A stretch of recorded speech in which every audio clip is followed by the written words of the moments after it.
कल दिल्ली से गोवा की उड़ान में एक बुजुर्ग मिले, साथ में उनकी पत्नी भी थी।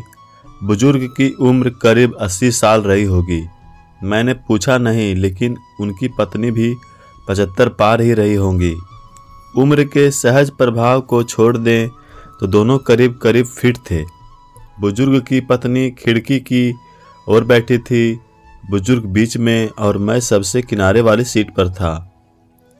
उड़ान भरने के साथ ही बुजुर्ग की पत्नी ने कुछ खाने का सामान निकाला और बुजुर्ग की ओर किया। बुजुर्ग कांपते हाथों से धीरे धीरे खाने लगे। फिर फ्लाइट में जब भोजन सर्व होना शुरू हुआ तो उन लोगों ने राजमा चावल का ऑर्डर किया। दोनों बहुत आराम से राजमा चावल खाते रहे। मैंने पता नहीं क्यों पास्ता ऑर्डर कर दिया था। खैर, मेरे साथ अक्सर ऐसा होता है कि मैं जो ऑर्डर करता हूँ मुझे लगता है कि सामने वाले ने मुझसे बेहतर ऑर्डर किया है। अब बारी थी कोल्ड ड्रिंक्स की। पीने में मैंने कोक का ऑर्डर दिया। अपने कैन के ढक्कन को मैंने खोला और धीरे धीरे पीने लगा। बुजुर्ग ने कोई जूस लिया था। खाना खाने के बाद जब उन्होंने जूस की बोतल के ढक्कन को खोलना शुरू किया तो ढक्कन खोल ही नहीं रहा था। बुजुर्ग कांपते हाथों से उसे खोलने की कोशिश कर रहे थे। मैं लगातार उनकी ओर देख रहा था। मुझे लगा कि ढक्कन खोलने में उन्हें मुश्किल आ रही है, तो मैंने शिष्टाचार हेतु कहा कि लाइए, मैं खोल देता हूँ। बुजुर्ग ने मेरी ओर देखा, फिर मुस्कुराते हुए कहने लगे कि बेटा, ढक्कन तो मुझे ही खोलना है।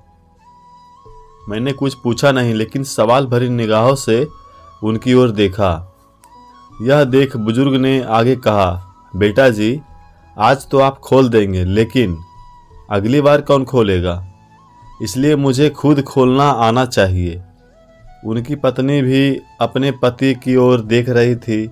जूस की बोतल का ढक्कन उनसे अभी भी नहीं खुला था, पर वो बुजुर्ग लगे रहे और बहुत बार कोशिश करके उन्होंने ढक्कन खोल ही दिया। दोनों आराम से जूस पी रहे थे। मुझे दिल्ली से गोवा की इस उड़ान में जिंदगी का एक सबक मिला। बुजुर्ग ने मुझे बताया कि उन्होंने ये नियम बना रखा है कि अपना हर काम वो खुद करेंगे। घर में बच्चे हैं, भरा पूरा परिवार है, सब साथ ही रहते हैं, पर अपनी रोज की ज़रूरत के लिए वे सिर्फ अपनी पत्नी की ही मदद लेते हैं, बाकी किसी की नहीं। वो दोनों एक दूसरे की ज़रूरतों को समझते हैं। बुजुर्ग ने मुझसे कहा कि जितना संभव हो अपना काम खुद करना चाहिए। एक बार अगर काम करना छोड़ दूंगा, दूसरों पर निर्भर हुआ, तो समझो बेटा कि बिस्तर पर ही पड़ जाऊंगा। फिर मन हमेशा यही करेगा कि ये काम किसी से करा लूं, वो काम उससे करा लूं। फिर तो चलने के लिए भी दूसरों का सहारा लेना पड़ेगा। अभी चलने में मेरे पाँव कांपते हैं, खाने में हाथ भी कांपते हैं, पर जब तक आत्मनिर्भर रह सको रहना चाहिए। हम गोवा जा रहे हैं, 2 दिन वहीं रहेंगे। हम महीने में 1-2 बार ऐसे ही घूमने निकल जाते हैं।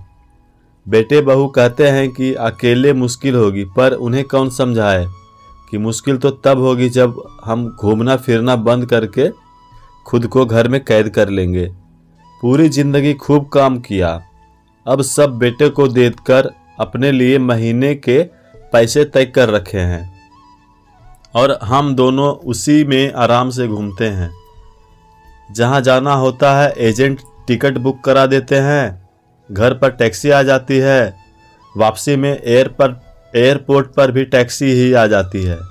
होटल में कोई तकलीफ होनी नहीं है। स्वास्थ्य उम्र अनुसार एकदम ठीक है। कभी कभी जूस की बोतल ही नहीं खुलती है, पर थोड़ा दम लगाओ तो वो भी खुल ही जाती है। मेरी तो आँखें खुली की खुली ही रह गई। मैंने तय किया था कि इस बार की उड़ान में लैपटॉप पर पूरी एक फिल्म देख लूँगा, पर यहाँ तो मैंने जीवन की फिल्म ही देख ली। एक वो फिल्म जिसने जीवन जीने का संदेश छिपा था। जब तक हो सके आत्मनिर्भर रहो, अपना काम जहाँ तक संभव हो स्वयं ही करें। ये कहानी हमें बहुत कुछ सिखाती है दोस्तों। अगर इस पर कुछ प्रतिक्रिया देनी हो तो प्लीज़ कमेंट करें और वीडियो को लाइक कर दें। धन्यवाद।